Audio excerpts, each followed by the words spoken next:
Assalamualaikum warahmatullahi wabarakatuh. Perkenalkan, nama saya Haris Dwirama dan di sini saya akan menjelaskan sedikit tentang remedi Basda dari soal tipe B. Ya, jadi di sini ada soal nomor 1, yaitu suatu hari Karenina ingin membuat sebuah aplikasi dengan nama Sirama yang digunakan untuk memantau tingkat bullying atau yang terjadi pada seseorang.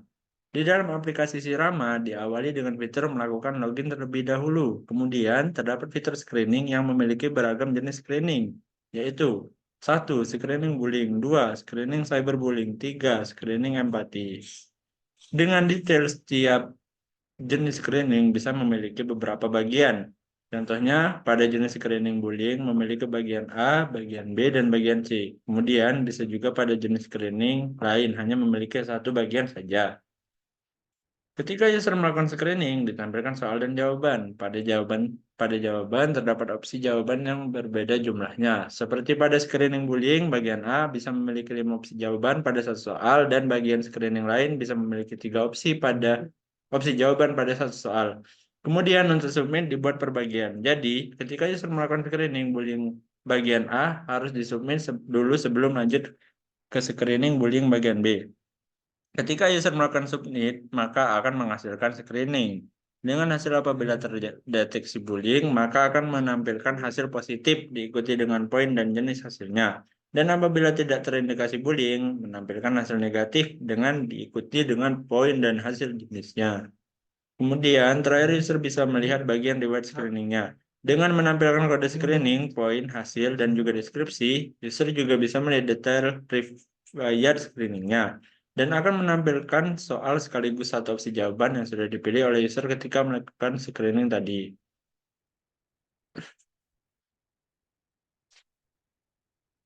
Gambar sistem screening, detail required screening, tentuan ERD. 1. ERD yang dibuat level logical design untuk setiap 1. Soal yang pertama, ERD yang dibuat level logical design. 2. Untuk setiap entity, tuliskan atribut-atributnya beserta optionality-nya. Tandailah atribut yang menjadi primary UID dan secondary UID sesuai notasi yang diajarkan di kelas. 3. Setiap entity menggunakan artificial primary UID. Artificial UID dituliskan sebagai atribut. 4. Tuliskan relationship sebagai garis, bukan origin key. 5. Gambarkan juga optionality, cardinality relationship, serta nama relationship. 6. Untuk manajemen relationship, pecahlah menjadi entity persimpangan. 7. Semua entity ada pada 3 F.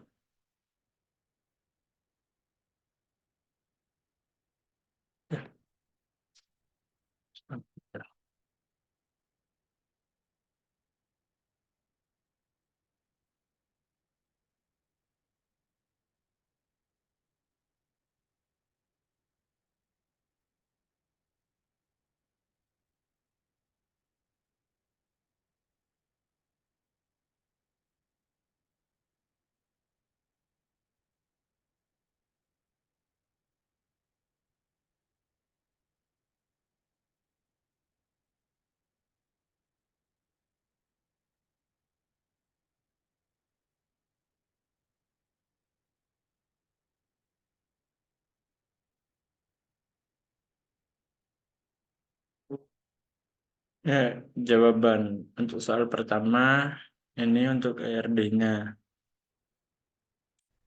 User, ID user, nama user, email user, password user. Primary UID itu ID user dan secondary UID sisanya.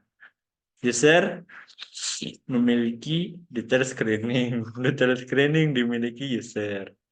Nah, terus yang kedua ada detail screening. Primary UID detail screening yaitu ID detail screening.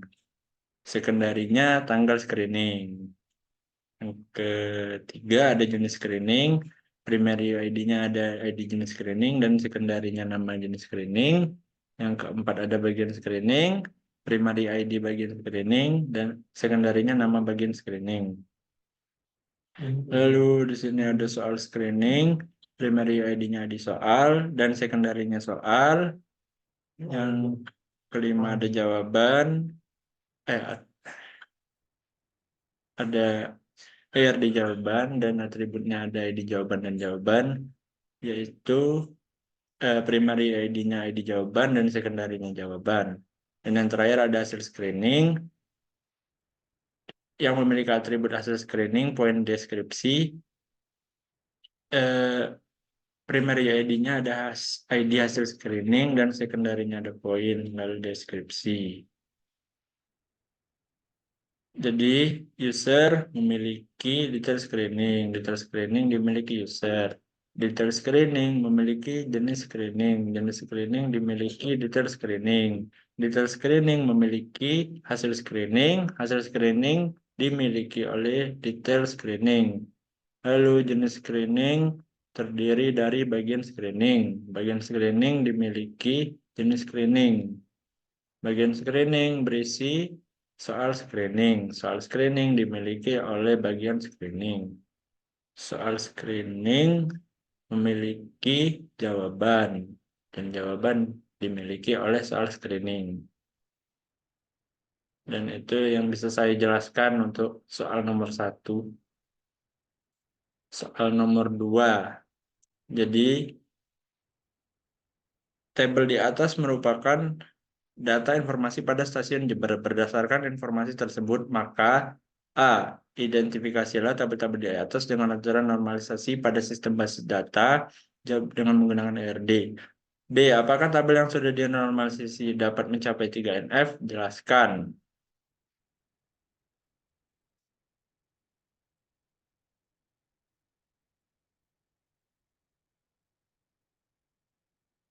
Ini untuk ERD-nya.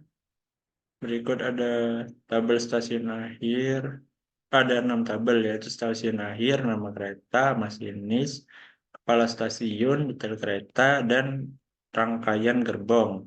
Yang pertama di stasiun akhir ada atribut ID stasiun, nama stasiun, lokasi.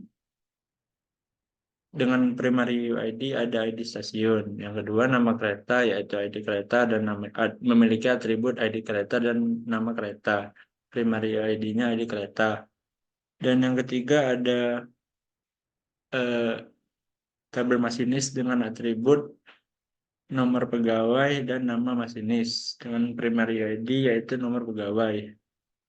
Dan di sini ada detail kereta, detail kereta. Ada rangkaian gerbong dengan atribut ID rangkaian, kelas rangkaian yang memiliki primary ID, ID rangkaian. Dan ada tabel detail kereta dengan atribut ID detail kereta dan jam operasional dengan primary ID detail kereta. Dan yang terakhir ada tabel kepala stasiun yang memiliki atribut ID kepala stasiun dan nama kepala stasiun dengan primary ID kepala stasiun. Dan untuk jawaban yang B, ya karena tabel stasiun dan kereta dapat dinormalisasi hingga ternormal form 3NF sesuai aturan 3NF. ERD tidak boleh memiliki atribut redundant atau multi-value. Atribut yang operasional berpotensi menyebabkan redundasi. Selain itu, relasi antara nama kereta dan rangkaian kereta adalah many to many. Karena satu kereta bisa memiliki beberapa rangkaian dan satu rangkaian bisa dimiliki oleh beberapa kereta. Relasi ini dipisahkan dengan entitas baru bernama detail kereta yang menyimpan atribut jam operasional. ERD ini tidak memiliki atribut yang pada atribut non-UID lain. Sekian dari saya, Harisdi Ramadan. Terima kasih.